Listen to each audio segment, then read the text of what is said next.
This topic is discussing the Cuban Revolution of 1959 as a part of our understanding the background to the Cuban Missile Crisis. In order to understand it, we've got to have some background on Cuba.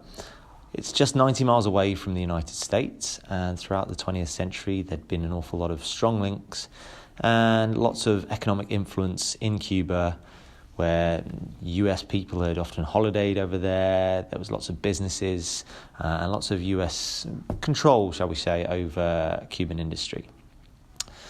The main cause of the Cuban Revolution is the fact that Cuba was run by a brutal and repressive dictator called Batista. And he was really unpopular with most Cubans, and so they wanted rid of him.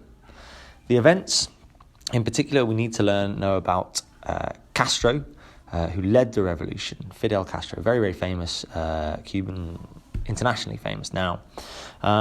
He led the revolution to get rid of Batista and replace his leadership with instead greater independence for Cuba and for Cuban people. He wanted to remove, and he was successful in removing, the US capitalist influence in Cuba, and instead he was aiming to make Cuba a socialist island in the Caribbean. There's lots and lots of consequences to this, and so we need to go through the consequences of the revolution. First up was that the US put lots of economic sanctions onto Cuba. They refused to import Cuban sugar. It meant that Castro moved a lot closer to Khrushchev and the Soviet Union for assistance.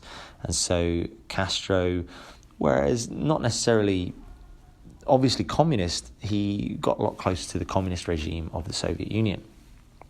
This was very unpopular with the Americans, and so the Americans sought to get rid of Castro and get back a capitalist democracy. The main way in which they tried to do this was through the Bay of Pigs invasion in April 1961. The CIA in America trained around about 1,500 Cuban exiles, that's Cubans who left after Castro's revolution, trained them up, gave them weapons, were going to send them back over to Cuba to retake Cuba and restore a democratic government. It was a total fiasco. In the end, Castro was ready for them and had 20,000 soldiers waiting for the exiles who had been trained by the Americans. The Bay of Pigs fiasco, in the end, makes Castro look a lot stronger. It also moves him closer to the Soviet Union.